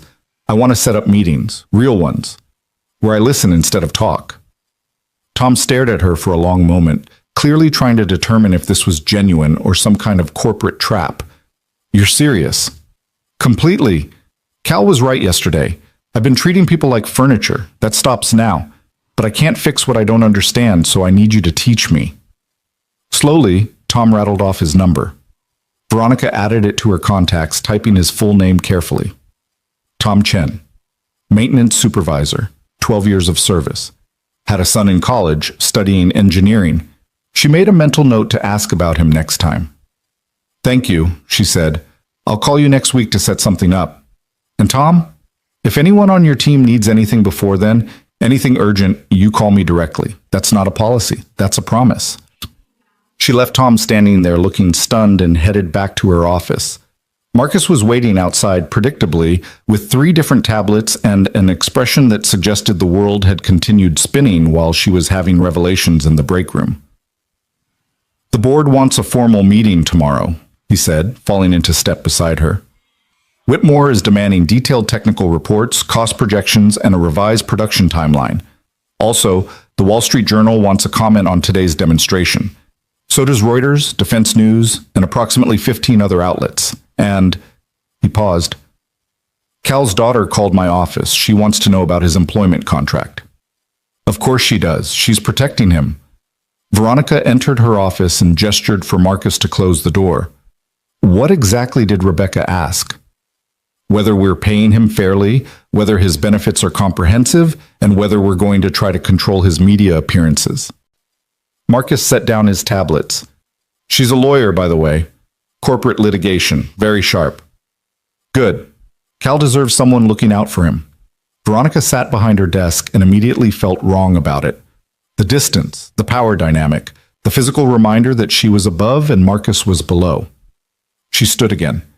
Let's sit at the conference table. This feels too formal. Marcus raised his eyebrows but complied. They settled into chairs that were actually on the same level, and Veronica realized how rarely she did this. How much of her authority came from physical positioning rather than actual competence. I want Cal's contract to be exemplary, she said. Top-tier salary, full executive benefits, stock options, everything. And I want a clause that explicitly states we have no control over his personal statements or media interactions. He's not a spokesperson. He's a technical expert with the freedom to speak honestly. That's going to make PR nervous.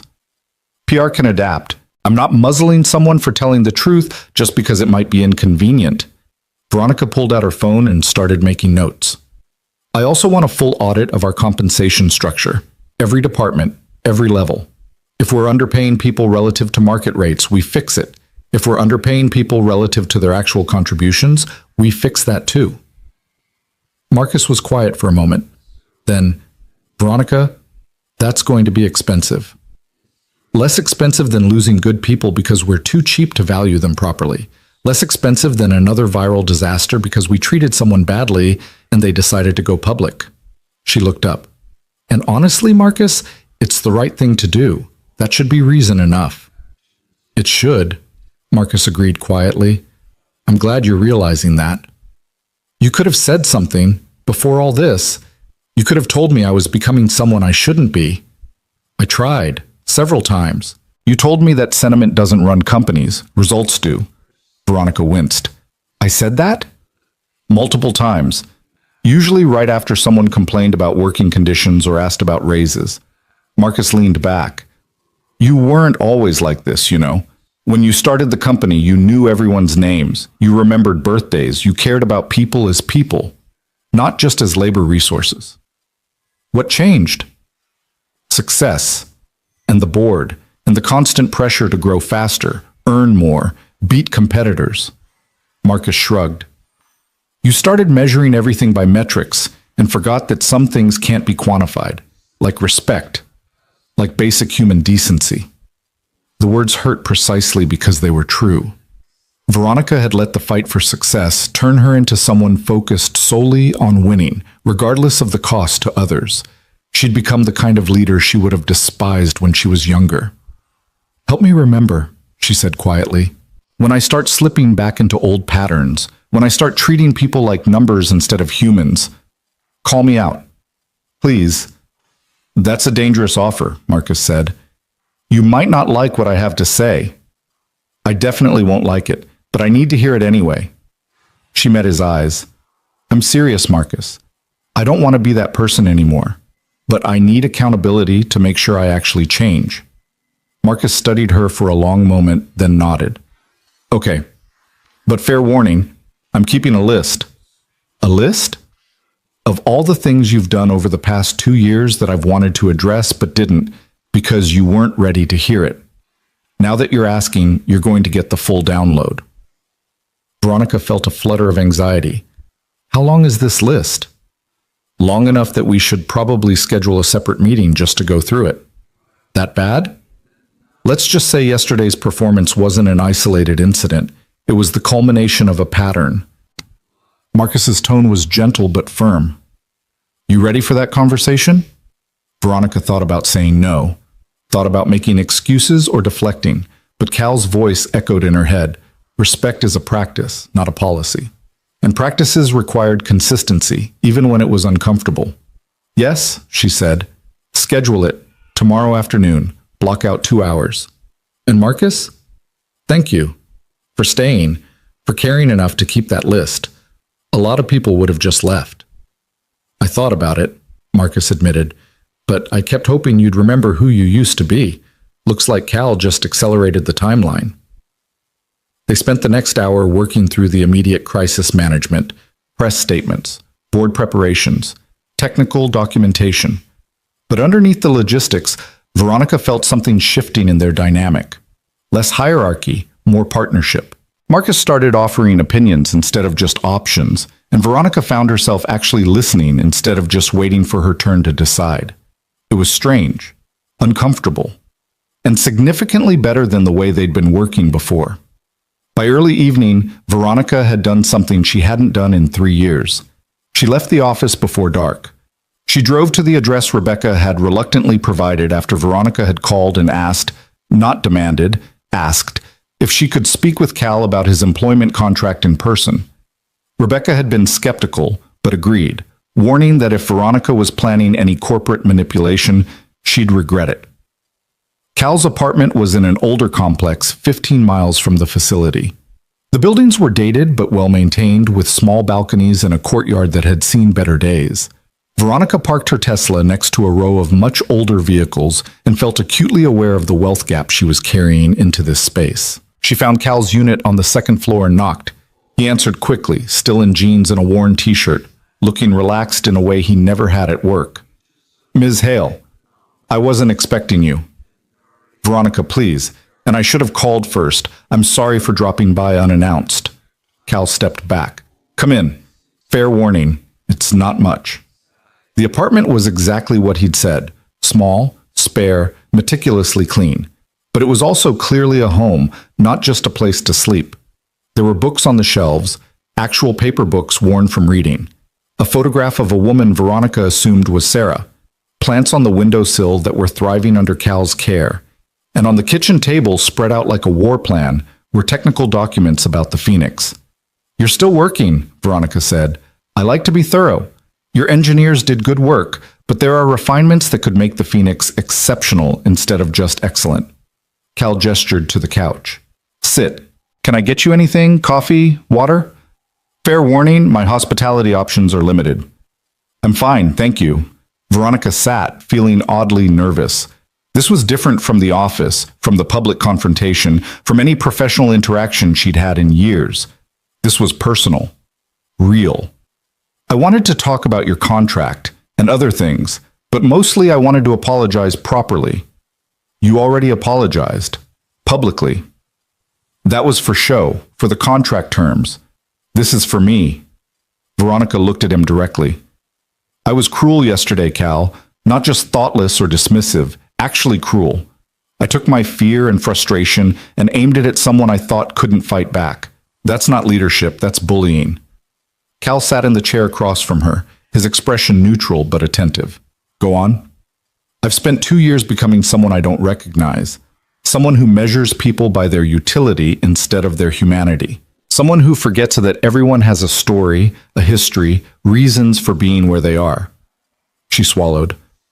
"Marcus told me I used to be better, used to know people's names and care about their lives, and I realized today that I can't even remember when I stopped." "Success is expensive," Cal said quietly. "It costs different people different things. For you, it cost empathy. Is that fixable?"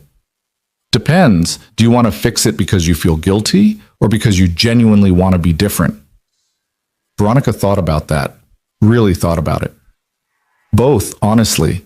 I feel terrible about what I did, but I also don't want to be the kind of person who does things like that. I want to build a company people are proud to work for, not one they endure because they need the paycheck." Cal nodded slowly. "That's a good answer. Honest." "Rebecca thinks I'm going to manipulate you somehow. She's probably right to be suspicious." "Rebecca doesn't trust easily. Her mother died watching me work myself to exhaustion trying to pay medical bills. Then she watched me take a job I was overqualified for because I didn't have any other options. It made her cynical about people in power." Cal's voice was matter of fact, but Veronica heard the pain underneath. "She's protecting me. It's what she does. She's good at it. She called Marcus's office asking very pointed questions about your contract." "That sounds like her." Cal smiled slightly. "What are you offering?" Veronica pulled out a folder she'd brought. "Full executive compensation package. Salary of $250,000 annually, full benefits, stock options, performance bonuses, title of Chief Test Pilot and Director of Flight Operations, which comes with a seat at production planning meetings.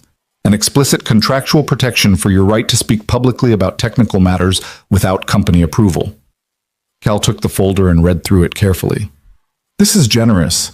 It's appropriate for someone of your qualifications and experience. Frankly, you could probably get more at a competitor. I'm not interested in competitors. I'm interested in whether you're serious about change or just managing a PR crisis. How do I prove I'm serious? Cal set down the folder. Do the work, not the flashy public work. The boring, consistent daily work of treating people well. Learn names, ask questions, show up when things are hard, not just when they're successful. And most importantly, create systems that outlast your good intentions. What do you mean? Right now you're motivated because you got caught being terrible and it went viral. That's shame-based change. It's powerful, but it doesn't last. Cal leaned forward. Real change happens when you build structures that make good behavior inevitable. Pay scales that are fair by default.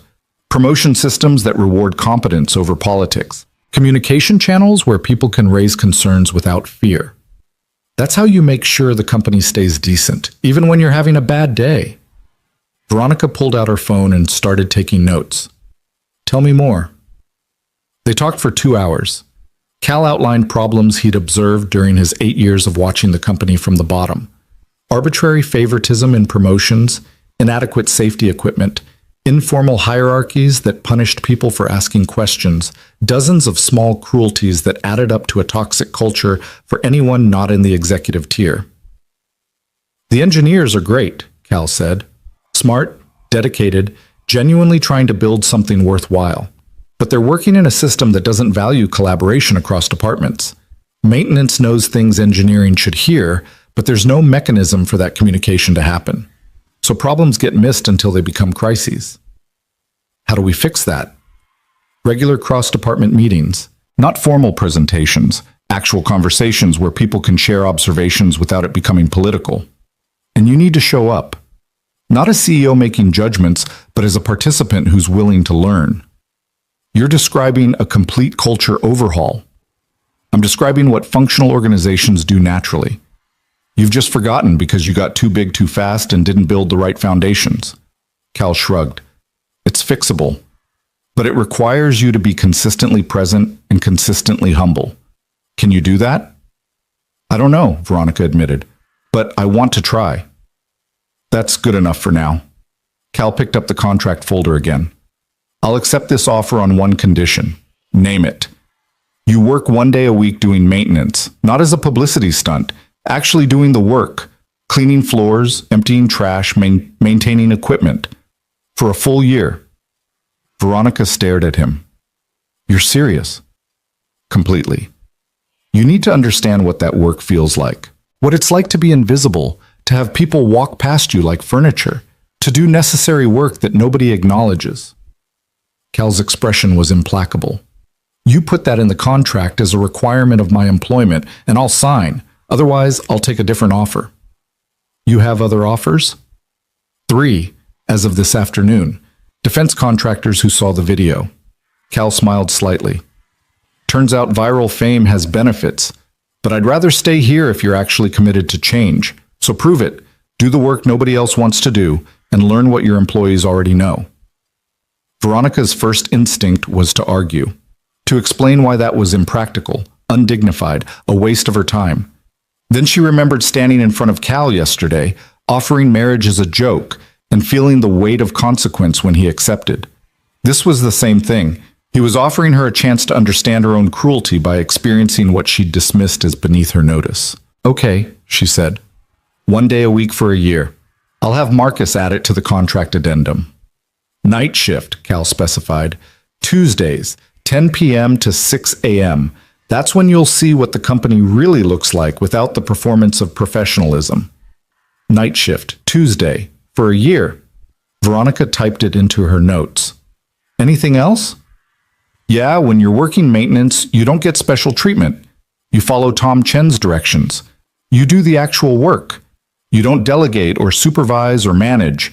You push the mop, empty the trash, clean the toilets, all of it. Understood. Cal studied her face. You're really going to do this? I am. Because you're right. I need to understand what I've been ignoring. And if spending 52 nights cleaning floors is what it takes to become the kind of leader this company deserves, then that's what I'll do. It's going to be humbling. Good. I need humbling. Veronica stood and extended her hand. Do we have a deal? Cal stood and shook her hand. We do. Welcome to the maintenance crew, Ms. Hale. I hope you like the smell of industrial cleaner. Veronica laughed despite herself. I'm sure I'll learn to love it. She left shortly after, driving home through the darkening evening with a strange mix of anxiety and anticipation churning in her stomach. She'd just committed to spending one night a week doing janitorial work. Her board would think she'd lost her mind. The press would have a field day, and she'd probably hate every second of it. But Cal was right. She needed to understand, needed to see the company from the bottom instead of the top, needed to learn what it felt like to be invisible so she'd never forget to see people again. The next morning, Veronica arrived at the office at 5:30 a.m. and went straight to the maintenance department. Tom Chen was just arriving for his shift, looking surprised to see her there. Ms. Hale? Is something wrong? Nothing's wrong. I need to learn about your work, about what you need, what's working, what isn't. And I figured the best way to do that was to ask directly instead of assuming, I know. She pulled out her phone.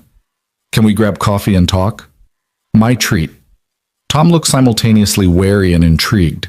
You're actually serious about this? I am. Cal convinced me that I've been running this company from too much distance. Time to close that gap. They ended up in the break room, the one with the flickering lights that Veronica had promised to fix. She made a note to follow up on that immediately. Tom walked her through the maintenance operations with the careful precision of someone who wasn't sure whether this was a genuine conversation or a trap. But as Veronica asked questions and actually listened to the answers, Tom started to relax. He explained the equipment that was wearing out, the safety concerns nobody had addressed, the informal systems the maintenance crew had developed to work around inadequate resources. We make do, Tom said. But we shouldn't have to. Some of this stuff is basic. Better gloves for chemical handling, a lift system for heavy equipment instead of people throwing out their backs, radios that work in all areas of the facility instead of creating dead zones. Veronica took notes on everything. Costs? Maybe $20,000 for everything on my wish list, but it's never been a priority because maintenance isn't customer-facing. It's a priority now. Send me a full list with cost estimates. I'll approve it by end of week. Tom stared at her. Just like that? Just like that? And Tom? I'm sorry it took this long. You shouldn't have had to wait for a viral video for your CEO to care about your working conditions. Cal said you were trying to change.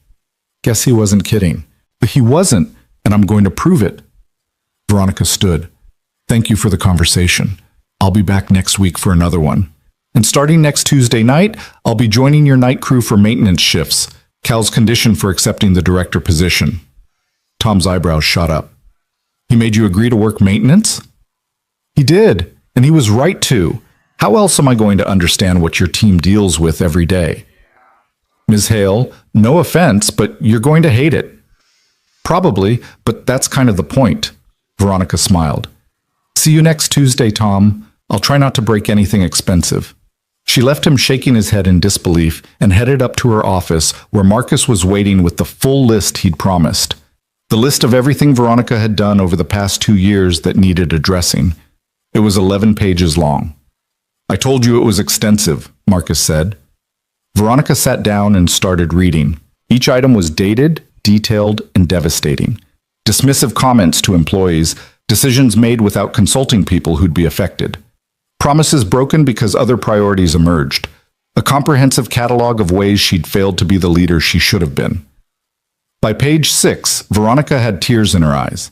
By page 11, she felt like she'd been hit by a truck. How did I become this person? She asked quietly. Slowly. One small compromise at a time. One moment of impatience that became a pattern. One priority that overrode everything else until you forgot there were other things that mattered. Marcus sat down across from her. But here's the thing, you're reading that list. You're not getting defensive or making excuses. That's different from the person who did those things. It doesn't undo the damage. No, but acknowledgement is the first step toward repair. Marcus pulled out another folder. So here's what I suggest. We go through this list together. For each item, we identify who was affected and how. Then you personally apologize and, where possible, make amends, not a mass email. Individual conversations, real accountability. That's going to take months, probably, but you've got time. And more importantly, you've got motivation now. Use it. They spent the rest of the day working through the list, starting with the most recent and most egregious items. Each one made Veronica feel worse, but Marcus was relentless in his insistence that she face every mistake directly. "This is what accountability looks like," he said. "It's not comfortable, it's not quick, but it's necessary." By evening, Veronica had a plan. 37 people she needed to apologize to personally, 12 policies she needed to revise or eliminate, 6 systems she needed to rebuild from scratch to prevent the same problems from recurring. It was overwhelming and exhausting, and exactly what she needed to do. She left the office that night feeling battered but somehow lighter, as if acknowledging the weight she'd been carrying made it easier to bear. Her phone buzzed with a text from Cal. "Heard you had coffee with Tom this morning. Good start. Keep going." She typed back, planning to, "Thank you for not giving up on me." His response came a moment later. "Thank you for being willing to learn. See you Tuesday night. Bring work gloves." Veronica smiled despite her exhaustion. She had no idea what she was getting herself into with these maintenance shifts, but she knew it was necessary, knew it would change her in ways she couldn't predict. And for the first time in years, she was looking forward to becoming someone different, someone better. Someone who finally understood that respect wasn't about titles or positions or authority. It was about seeing people, all people, and treating them like they mattered. Because they did. Tuesday night arrived faster than Veronica had anticipated. She stood in the maintenance locker room at 9:45 p.m., wearing the blue uniform Tom had provided and staring at herself in the mirror. The woman looking back was unfamiliar. No tailored suit, no designer heels, no armor of executive polish. Just a middle-aged woman in work clothes about to spend 8 hours cleaning floors. "You look terrified," Maria said from behind her. The older maintenance worker was changing into her own uniform, moving with the efficient economy of someone who'd done this thousands of times. "First night is always the hardest." "I feel ridiculous," Veronica admitted. "Good. Means you're taking it seriously." Maria closed her locker. "Tom told us you'd be working with us for a year. Most people figured you'd quit after one shift. I've got $20 says you make it 3 weeks. What's the over-under for the full year?" Nobody took that bet. Too unlikely. Maria smiled without cruelty. "No offense, Ms. Hale, but you're not built for this work." "Then I guess I'll have to rebuild myself." Veronica followed Maria out to the supply area where Tom was distributing assignments for the night. The crew was small, only 6 people for the entire facility on night shift. They looked at Veronica with expressions ranging from curiosity to skepticism to barely concealed amusement. Tom handed her a mop and bucket. "You're starting with floor detail in the main hangar. Standard cleaning protocol, sweep first, then mop, then detail work around equipment. Maria will show you the process. And Ms. Hale, we work as a team here. If you need help, ask. If you see someone else struggling, offer. That's how we survive the night." "Understood," Veronica said. The main hangar was cavernous and cold at night. The Phoenix had been moved to a testing facility, leaving only support equipment and storage. Maria demonstrated the proper technique for industrial mopping: long, even strokes, systematic coverage, attention to corners and edges that Veronica would never have noticed needed cleaning. "It's meditation," Maria said. "You can't think about anything else while you're doing it, or you miss spots. Your mind clears. Some people hate that. Some people need it." Veronica started mopping. Within 20 minutes, her shoulders ached. Within an hour, her back was screaming. The mop was heavier than it looked, the repetitive motion more exhausting than she'd imagined, and the floor was enormous, seeming to stretch endlessly in every direction. "How do you do this every night?" she gasped during a water break. "Practice," Maria said. "And ibuprofen. Lots of ibuprofen." She studied Veronica with frank assessment. "You're working too hard, trying to muscle through it instead of finding the rhythm. Watch." She demonstrated again, her movements fluid and efficient, conserving energy while maintaining effectiveness. Veronica tried to copy the technique and immediately felt the difference. Still exhausting, but sustainable.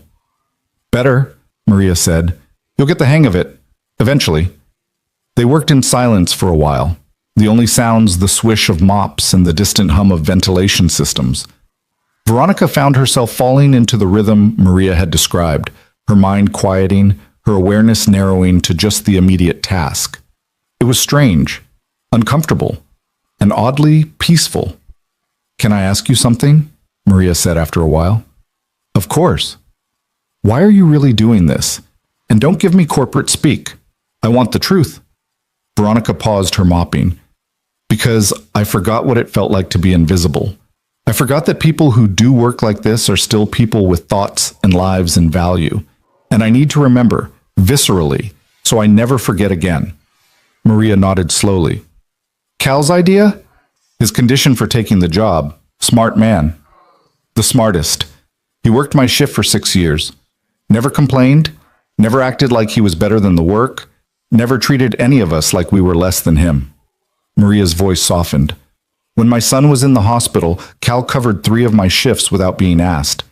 When Tom's wife had surgery, Cal organized the whole crew to make sure Tom could take time off. He saw us. Really saw us. That's rare." "I know. I'm starting to understand how rare." "Then you're learning the right lesson." Maria resumed mopping. "Keep going. You've got 7 more hours to get through." Those 7 hours were the longest of Veronica's life. After the hangar came the administrative offices, emptying trash, vacuuming, cleaning bathrooms that required her to scrub toilets with her own hands. Then the break rooms, the conference rooms, the executive floor where her own office sat dark and silent. Cleaning her own office was surreal. Standing there with a trash bag, emptying her own wastebasket, wiping down the desk where she made decisions about thousands of people's lives. From this angle, with the lights dim and the building empty, it all looked different, smaller, less significant. By 4 a.m., Veronica was exhausted in ways she hadn't experienced since college. Her body hurt everywhere. Her hands were raw despite the gloves, and she still had 2 hours of her shift remaining. "Water," Tom said, appearing with bottles for the whole crew. They gathered in the break room, the one with the flickering lights that Veronica still hadn't fixed, she realized with shame. "Good work tonight, everyone. Ms. Hale, you're keeping up better than I expected." "I'm dying," Veronica said honestly. "Yeah, but you're still here. That's something." Tom sat down with a groan. "You know what the hardest part of this job is? It's not the physical work. It's the invisibility. You can clean a space perfectly, and the next morning people walk through it without noticing, without thinking about who did the work or how long it took or whether anyone cares. You're just expected to make things clean and then disappear." "I never thought about it that way," Veronica said quietly. "Nobody does, that's the point." Tom took a long drink of water. Cal was different. He'd leave notes sometimes. "Thanks for the clean workspace," or "You missed a spot by the 3rd workstation, just FYI." Little things that showed he noticed, that we existed to him. He's good at seeing people. He is. Question is whether you'll be too, once this year is up and you go back to your office.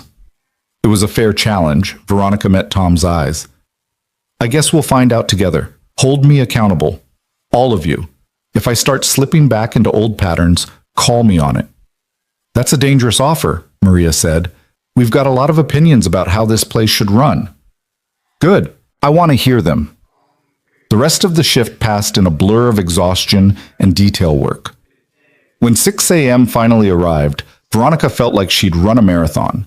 She changed back into her regular clothes with trembling hands, every muscle in her body protesting. Tom caught her before she left. "You did okay tonight. Better than okay, actually. Most executives would have quit by midnight." "I made a commitment. I keep my promises." Veronica managed a tired smile. "Same time next week?" "Same time. And Ms. Hale? The break room lights. You said you'd fix them." "I did say that, didn't I?" Veronica pulled out her phone and sent a message to facilities management.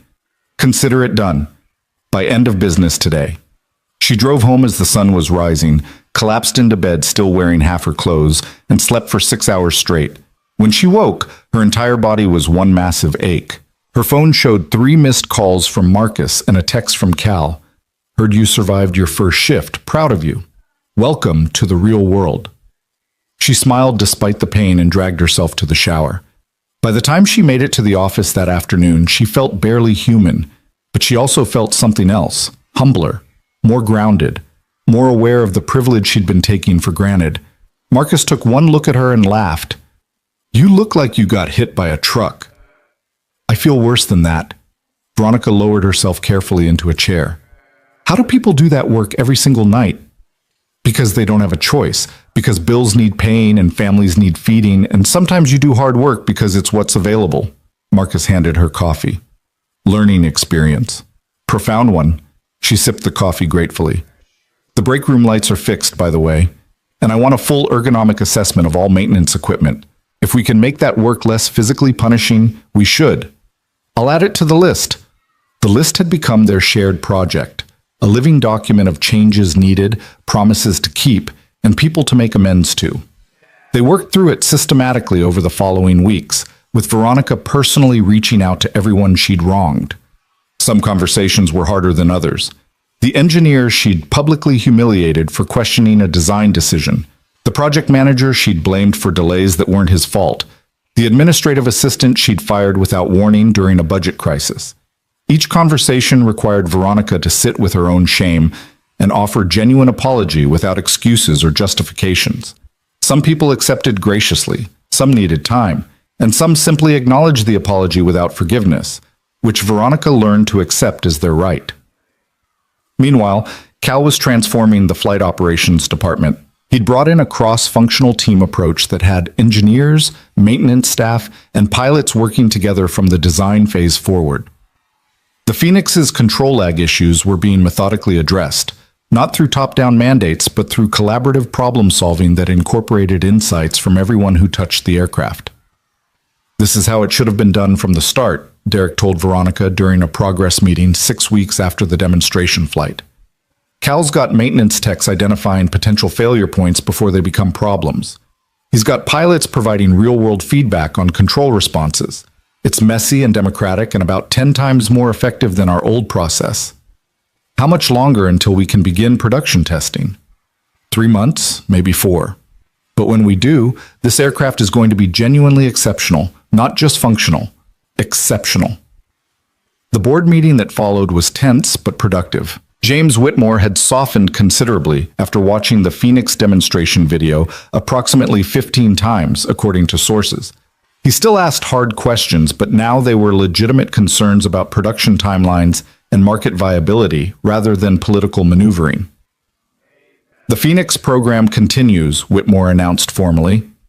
"Pending final testing and certification, we're approved for initial production run of 50 units, contingent, of course, on meeting military specifications and delivery schedules." Veronica felt a weight lift that she'd been carrying for months. "Thank you. The team has done remarkable work." "Credit where it's due," Whitmore said. "Colonel Grant's assessment was convincing, and your recent operational changes have been noted. The facility morale surveys are showing significant improvement. We have a long way to go, but we're committed to the process." After the meeting, Veronica found Cal in the test bay, reviewing modifications to the Phoenix's control systems with a team of engineers who were actually listening to him instead of just nodding politely. "Heard the board approve production," he said without looking up from the technical drawings. "They did. Thanks to your demonstration and technical evaluation. Thanks to your engineers doing excellent work. I just helped them prove it." Cal marked something on the drawings. "How are the maintenance shifts going?" "Exhausting, humbling, necessary." Veronica had completed 8 shifts now, and each one taught her something new about the facility, the people, and herself. "Maria thinks I might actually make it the full year. She told me she's impressed. That's high praise from Maria. I owe her and Tom and everyone on that crew more than I can express. They've been patient with me when they had every right not to be." Cal finally looked up. "That's because they see you trying. People are remarkably forgiving when effort is genuine." He rolled up the drawings. "Come on, I want to show you something." He led her to a section of the facility she rarely visited, the employee common area that maintenance staff used during breaks. It had been transformed since her first night shift. New furniture, better lighting, a kitchen area with modern appliances, and bulletin boards covered with photos and announcements. "The maintenance crew did this?" Veronica asked. with budget approval from facilities management, which was approved by you, apparently, though you probably don't remember signing the request. Cal smiled. They wanted to create a space that felt like community, somewhere they could actually relax instead of just survive breaks. It's wonderful. It's a start, but here's the important part.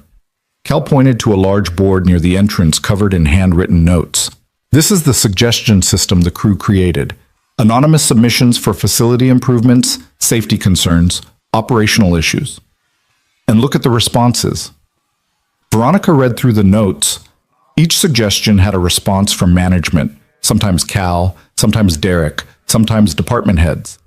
But every single one had been addressed, either with action taken or an explanation of why it couldn't be implemented immediately.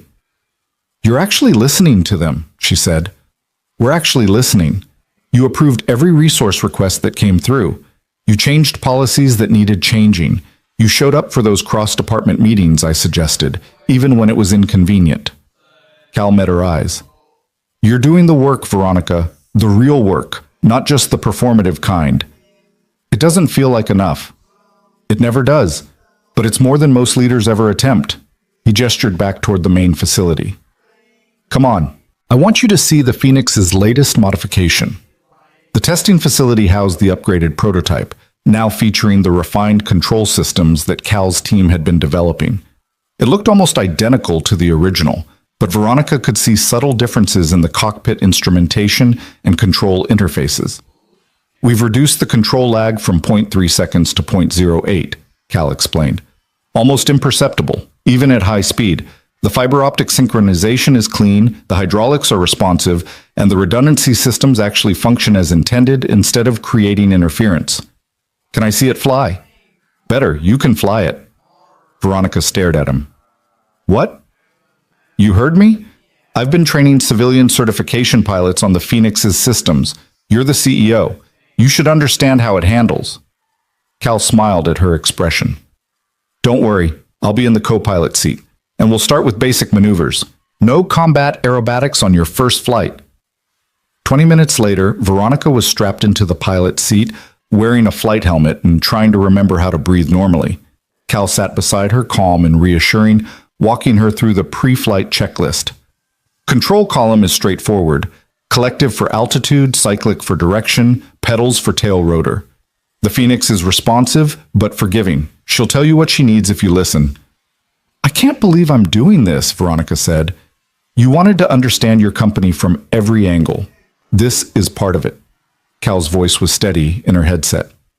Take it slow. Just feel how she moves. Veronica followed his instructions, bringing the Phoenix to a hover with hands that shook slightly from nerves rather than exhaustion this time. The helicopter responded smoothly, the refined controls making it almost intuitive. She could feel the difference from Cal's descriptions. The immediate responsiveness, the precision, the way the aircraft seemed to anticipate her intentions. That's it, Cal said. Now just a gentle forward movement, nothing aggressive. She nudged the cyclic forward, and the Phoenix glided ahead like a dancer. It was terrifying and exhilarating and completely unlike anything she'd experienced before. For 15 minutes, Cal coached her through basic maneuvers, forward flight, turns, altitude changes, another hover. When they finally landed, Veronica was shaking with adrenaline and something close to joy. That was incredible, she breathed. That's what your company built, Cal said. That's what's possible when people work together instead of against each other. When expertise is valued regardless of where it comes from. When the goal is excellence instead of just profit. Veronica climbed out of the cockpit on unsteady legs. Thank you. For teaching me. For not giving up on any of us. I didn't do anything except show you what was already here. You just had to learn how to see it. The following months brought continued change. The Phoenix moved through certification testing with results that exceeded expectations. Military procurement officials were impressed enough to expand the initial order to 75 units. Defense contractors who'd been watching Hale Aerospace skeptically started reconsidering their assessments. But more importantly, the culture inside the facility continued evolving. The cross-department meetings became standard practice. The suggestion system expanded to all divisions. Promotion decisions started reflecting actual competence rather than political favor. And slowly, systematically, the company transformed from a place people endured to a place they chose. Veronica kept her maintenance shifts throughout it all. Every Tuesday night, without fail, she showed up in her blue uniform and cleaned floors beside Maria, Tom, and the rest of the crew. Some nights were harder than others. Some nights she wondered if she was crazy for continuing, but every night taught her something essential about the work, the people, and the privilege she'd been abusing. By month 6, Maria admitted that she'd lost her bet. By month 9, Tom stopped treating Veronica like a visiting executive and started treating her like a colleague. And by month 11, Veronica realized she'd actually started looking forward to her Tuesday shifts, not despite the hard work, but because of the clarity it brought. The final board meeting of the year was a triumph. The Phoenix had passed all certification requirements. The initial production run was fully funded and ahead of schedule. And perhaps most remarkably, employee retention rates had improved by 32%, while productivity had increased across all departments. Whatever you're doing, Whitmore said during the meeting, keep doing it. This is the kind of performance we needed to see. After the meeting, Veronica found Cal in his office, a real office now, with windows and a door and technical drawings covering every available surface. He was reviewing pilot training protocols with Rebecca, who'd started consulting for the company on employment contracts and labor practices.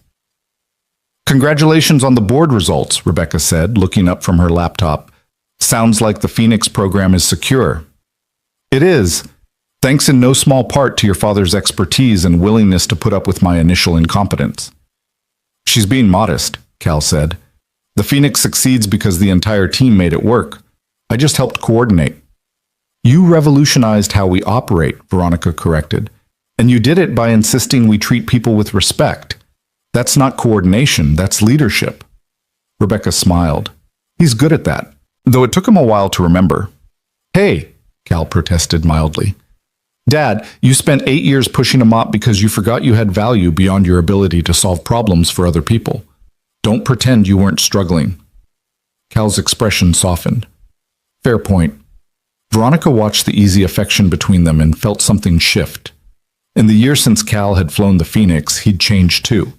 The careful invisibility was gone, replaced by confidence that was grounded rather than performative.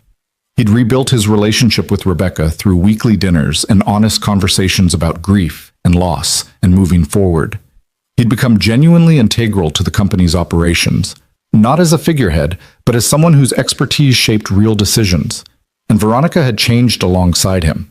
The CEO who'd mocked a janitor out of cruel desperation was gone, replaced by someone who understood that leadership meant service, that power meant responsibility. That respect had to be earned and maintained through consistent action. My last maintenance shift is next Tuesday, Veronica said. 52 weeks. Full year completed. Are you going to miss it? Cal asked. Honestly, yes. Not the physical exhaustion, but the perspective. The reminder that I'm not above anyone else, that we're all just people trying to do good work. She paused. I'm thinking about continuing, maybe 1 shift a month, just to maintain the connection. Maria, who'd appeared in the doorway, said, You're serious? Completely, if you'll have me. Ms. Hale, you've scrubbed more toilets this year than most executives scrub in a lifetime. You've earned your place on the crew. Maria smiled. Besides, someone needs to reach the high shelves. Tom and I are getting too old for that. They all laughed, and Veronica felt the warmth of genuine inclusion, not because of her title or authority, but because she'd done the work, because she'd shown up consistently, because she'd proven that change was more than just words. The final Tuesday shift was celebratory. The maintenance crew had brought cake, and someone had made a banner that said, 52 weeks, she actually did it. Tom presented Veronica with a framed photograph of the crew, everyone in their blue uniforms smiling like they meant it. For your office, Tom said. So you remember where you came from. I could never forget, Veronica said, her voice thick with emotion. Thank you, all of you, for teaching me, for tolerating me, for helping me become better. You did the work, Maria said simply. We just witnessed it. That Saturday, the company held a celebration for the Phoenix program's success. The entire facility was invited, engineers, maintenance staff, administrative personnel, everyone who'd contributed. It was loud and chaotic and genuinely joyful, with none of the forced corporate cheer that had characterized previous company events. Cal found Veronica standing near the Phoenix, which had been brought to the main hangar for display. The helicopter gleamed under the lights, looking every bit the masterpiece it had become. "Thinking about your first flight?" he asked. "Thinking about everything. About how close we came to losing all of this because I couldn't see past my own fear and pride." "But you didn't lose it. You learned instead." Cal stood beside her, both of them looking at the Phoenix. "That's the difference between failure and growth. Failure is permanent. Growth is just failure plus willingness to change." "When did you become a philosopher?" "About 16 years ago, when my wife died, and I had to figure out how to keep living. Turns out suffering either breaks you or teaches you. I got lucky with the teaching part." Veronica thought about her own year of learning. The maintenance shifts, the apologies, the systematic dismantling of the person she'd been, and careful reconstruction of someone better. It had been painful and humbling and absolutely necessary. "Thank you," she said, "for not letting me stay broken, for pushing me to see what I was missing, for believing I could change even when I didn't believe it myself." "You're welcome.